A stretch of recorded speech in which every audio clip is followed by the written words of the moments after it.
When people are crippled by fears, we tend to look at them, we tend to give them some kind of a disorder or a phobia that they have. Some people are crippled by it. We talked about last time that some people thrive in these environments. What we're going to talk about tonight, though, is an environment that we've all experienced. We've all, at some level, experienced the fear of missing out. And it takes forms in many different ways, and we'll talk about those tonight. So let me define fear of missing out.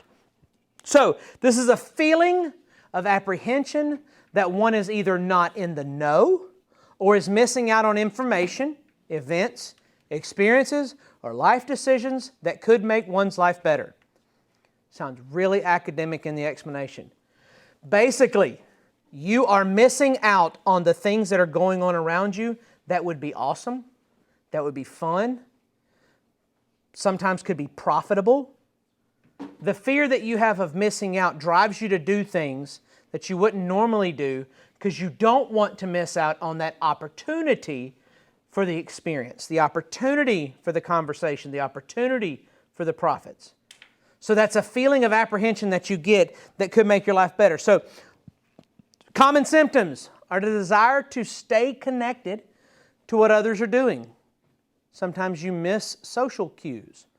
Sometimes you're the first one to arrive at an event and you're the last one to leave. Why would someone be the first to get there and the last to leave? What you think?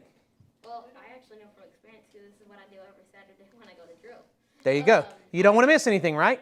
I don't, and also my dad makes me get there. I mean, there is that too. The first to arrive and the last to leave. Typically, you're doing that so that you can be the very first one to be there and see everybody else arrive. So that you can insert yourself into those situations. And you're the last one to leave, even when it's awkward for everyone around you. You're the last one to leave because you don't want to miss out. Like, I am not giving you like abstract thoughts here. These are personal experiences of mine. Like, there are portions of my life that are, this was my life. Uncomfortably staying connected to people. Like, I was a gamer and I would stay over at a buddy's house because that's where my computer was set up because he had the best internet of all of us. And I set my computer up over there. It's 2:30 in the morning. I'm still playing. He's sound asleep. But I didn't catch the social cue that he's snoring and I should probably leave. Why? Because I had a fear that if I left, I would miss out on something that took place amongst our friend group. I miss social cues.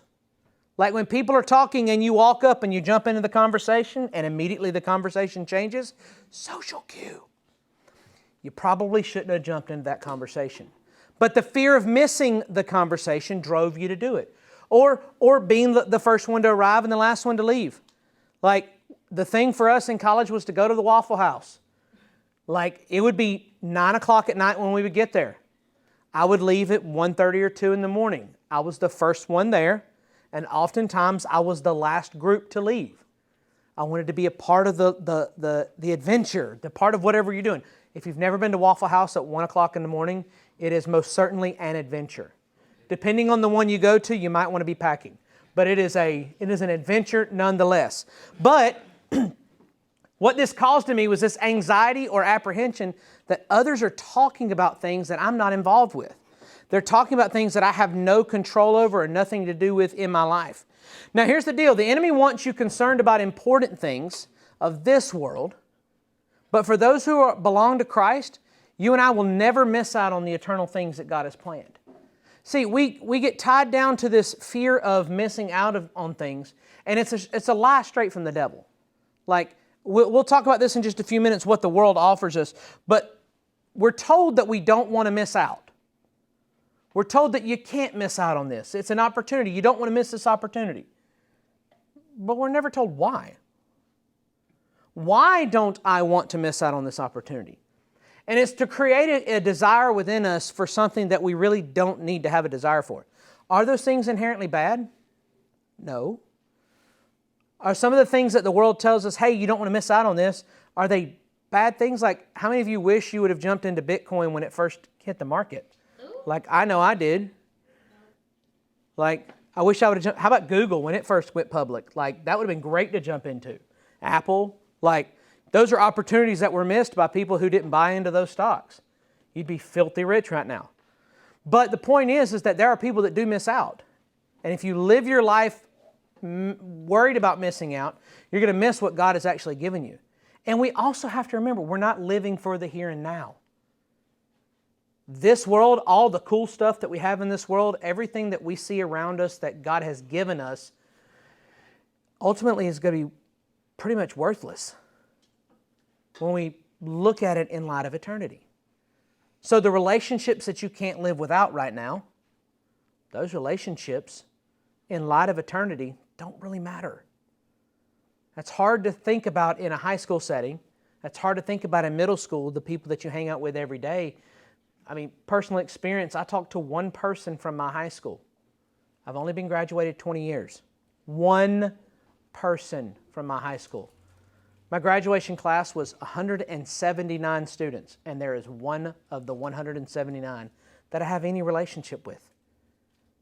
Was that the case when I was in school? No, I was the awkward kid that wouldn't stay out of conversations.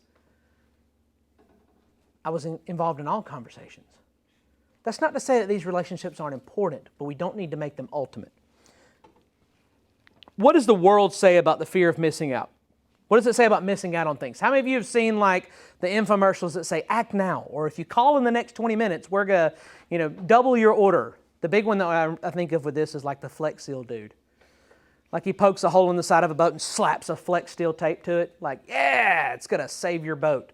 If you come to pick me up to go fishing and your boat has that on the bottom of it, you're going fishing by yourself. Because I'm not getting in that boat. The world also tells us that we need to make a name for ourselves. We need to leave a legacy of greatness. The world tells us that you need to be remembered when you leave this planet. If you're not remembered, then you didn't live a life worthwhile. Like if I were to say, and I'm going to use a sports reference because I can't get away from them, of course. If I were to say basketball player Black Mamba, who would you think that I'm talking about? The candy. Kobe Bryant. Mamba is a candy. Thank you for bringing that up. Kobe Bryant, he's one of the greatest basketball players. He died in a helicopter accident has it been 4 or 5 years ago? It's 3 years ago. 3 years ago.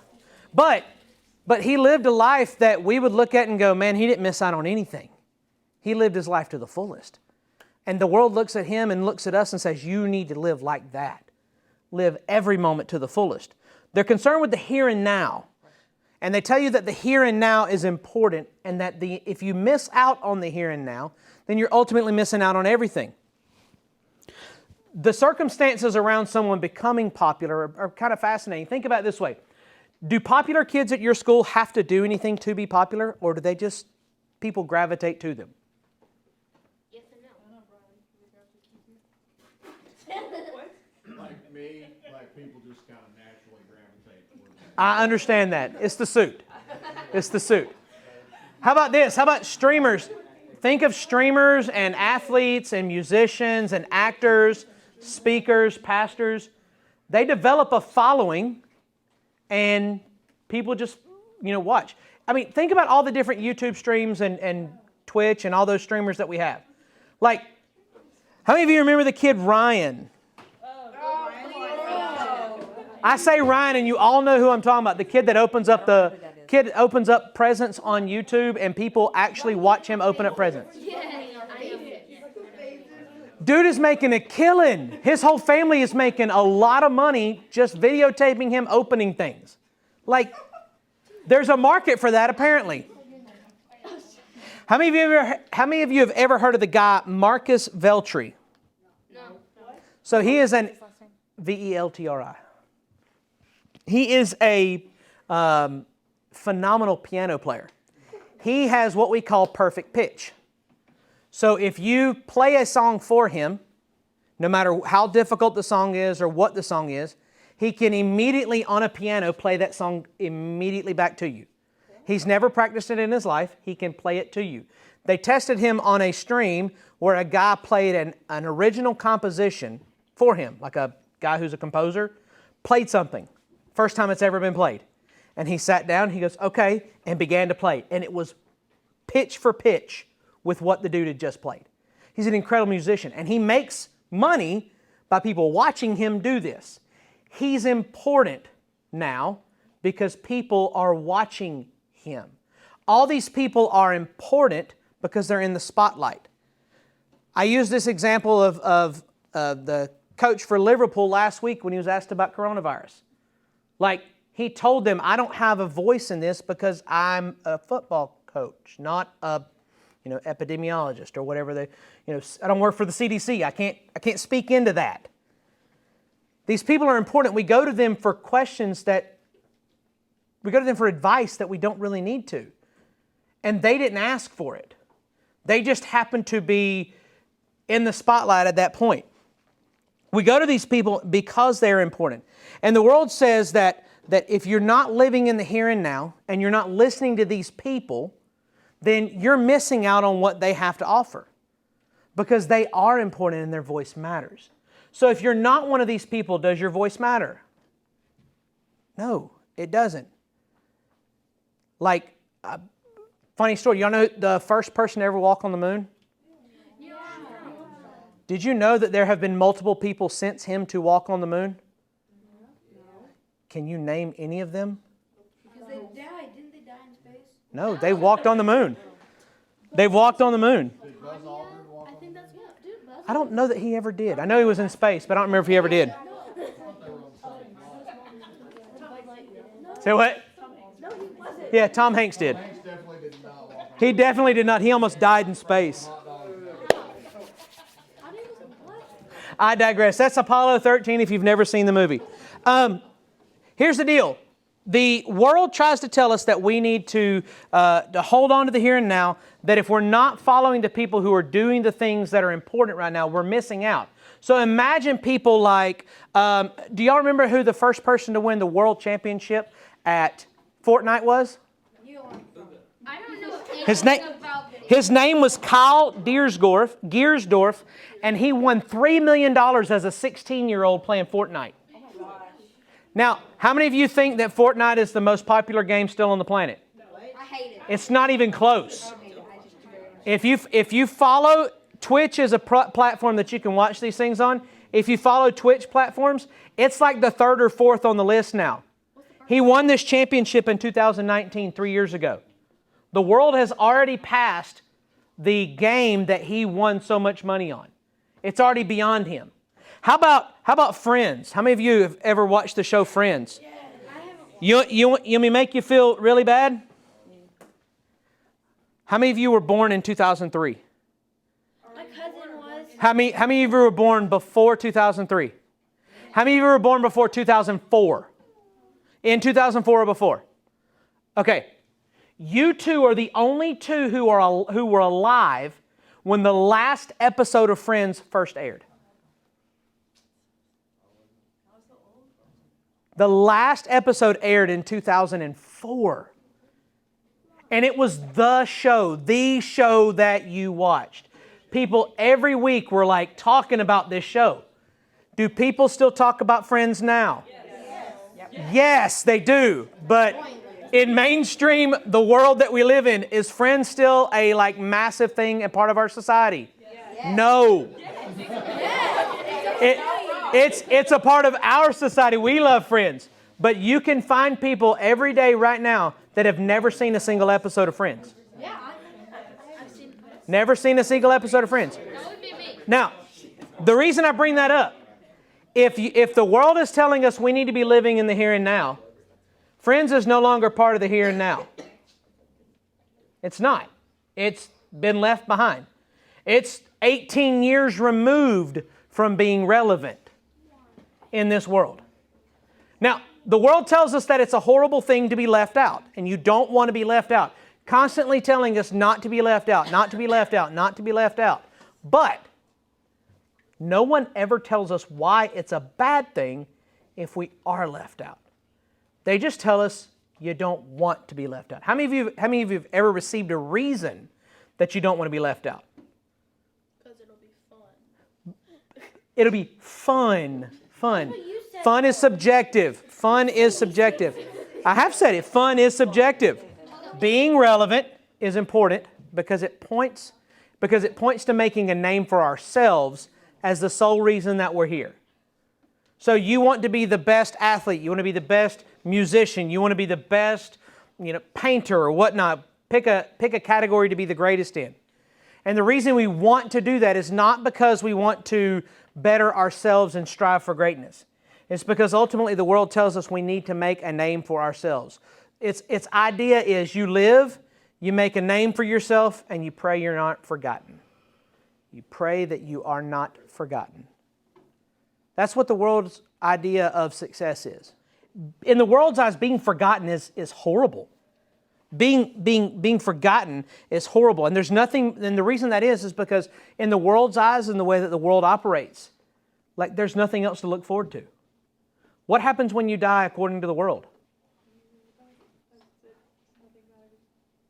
I mean, if you get someone who actually lives by and teaches and thinks through their actual worldview that they're operating from, ultimately the best thing that they have to offer you is you cease to exist.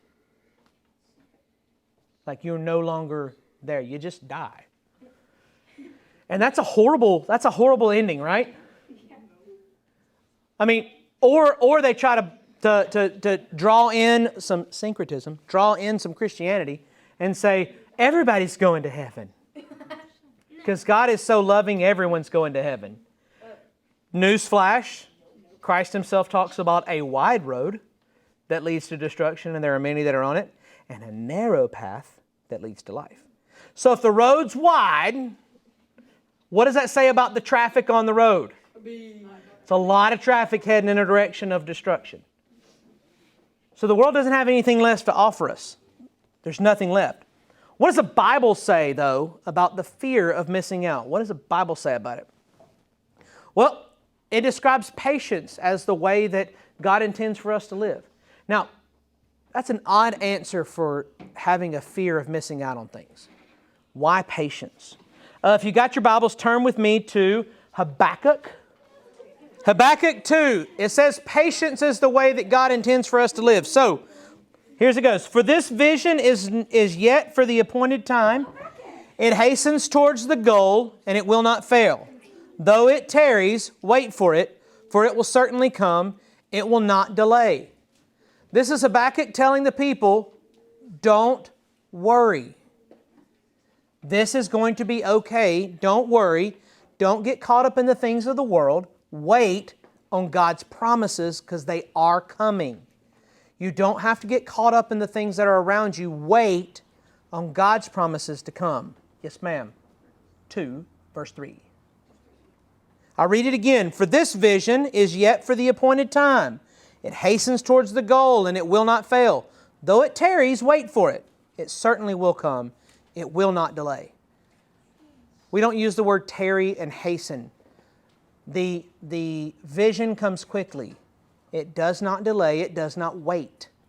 Don't worry. Be patient. If you are patient, then you will be caught up in the things of God rather than the things of this world. Flip over, if you've got your Bibles, flip over to Psalm 37. You guys should already be there. We're going to look at verses 7 through 11. 7 through 11. Verse 1 or chapter 1? 37, verse 7 through 11. Rest in the Lord and wait patiently for Him. Do not fret because of him who prospers in his way, because of the man who carries out wicked schemes. Cease from anger and forsake wrath. Do not fret, it leads only to evil doing. Evildoers will be cut off, but those who wait for the Lord, they will inherit the land. Yet a little while, and the wicked man will be no more. And you will look carefully for his place, and he will not be there. But the humble will inherit the land, and will delight themselves in abundant prosperity. This is Psalms, the book of Psalms, giving us hope that we don't have to hurry through life. We don't have to get caught up in the things of life. We need to wait patiently on the Lord. Those who are humble, who are waiting on God, they are the ones who will inherit the kingdom. They were the ones who will find rest. In other words, if our hope is not in the here and now, because the here and now is fleeting and it's going to perish, we don't put our trust in the here and now. We don't worry about the things that are going on around us. We don't become consumed by them. We need to become consumed with Christ because our hope is in the eternity with Christ. Nothing in this world has anything to offer that can compare to that. The best that this world has to offer is a failure in the eyes of eternity.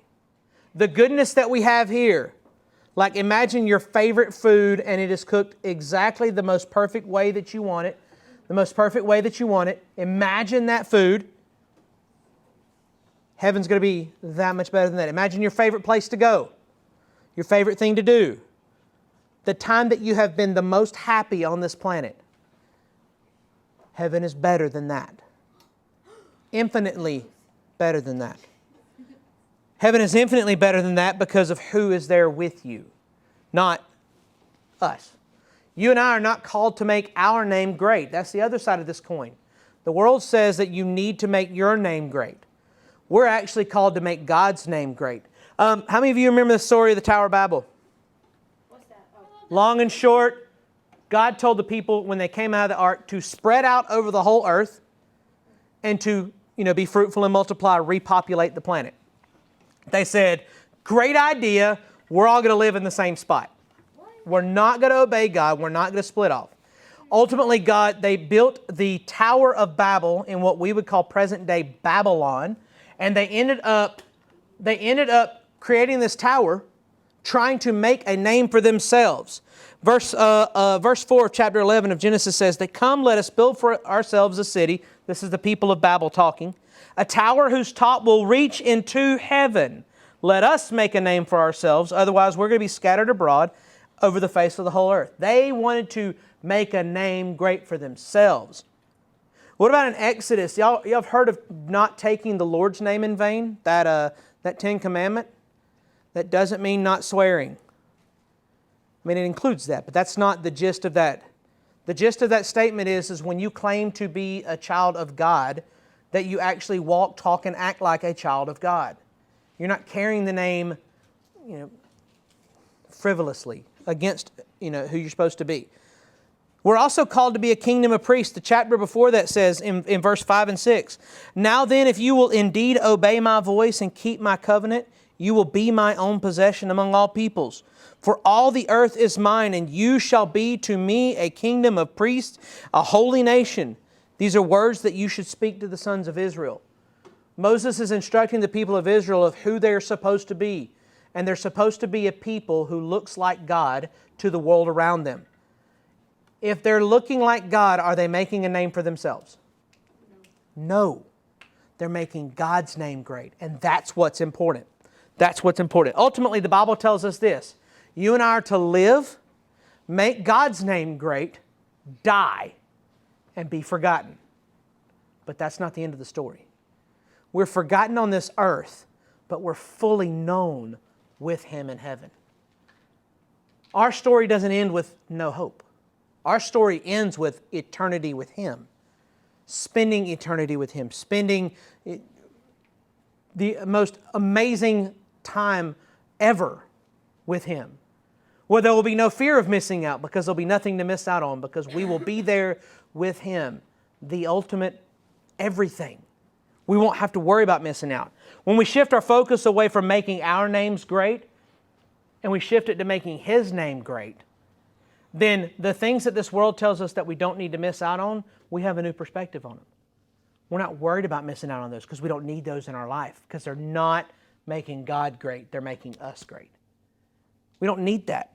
Our focus must be showing the rest of the world that God is who matters, not you and I.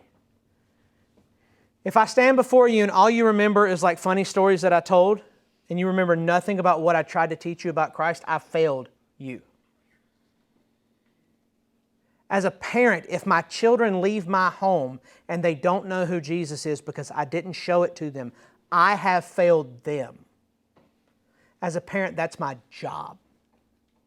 In a relationship, if Katie, if I pass away, Katie needs to have seen God in me. in the way that I love her, in the way that I treat her, in the way that I treat those around me. If I haven't done that, if she doesn't see Christ in me, I have failed her. It takes on a whole different meaning when I'm not concerned about the things of the world, because I'm more concerned about making God's name great. The closer we get to Christ, the more that you and I are going to want to make Him known. So what does this mean for us now? The fear of missing out is tied to the need for humans to be known and the angst that comes from being left behind. Like, I don't know if you've ever been lost, like physically lost in a store or lost in the woods. Like, that's not a cool feeling. It's anxiety-ridden, like you're afraid of missing out on the people around you. Like, you start having these irrational fears like no one's ever going to find you, and all that's happened is you've just veered off the path, and like you just need to turn around and it's right there. Point being though, is it matters that you are trying to be known. That's the ultimate problem that humanity has. And though the world tries to tell us that we need to make a name for ourselves, God tells us to make a name for Him so that His Son's name will be made great, so that the world will know His Son. Some things this world tells us are really important, we should really avoid. I don't have to tell you that more than just, we should avoid them altogether. And the enemy wants you to be concerned about the things in the world.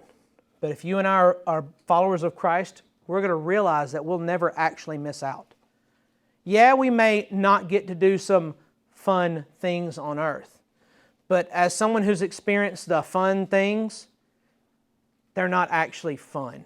What you choose to grab a hold of you and hold on to and say, I'm never going to miss out on that, ultimately will take control of your life. If you say, I'm never going to miss out on Christ, then ultimately Christ will take control of your life. And you'll be making His name great and not your own. The enemy wants us concerned about the important things of the world, but for those who belong to Christ, you and I will never miss out on the things that He has planned.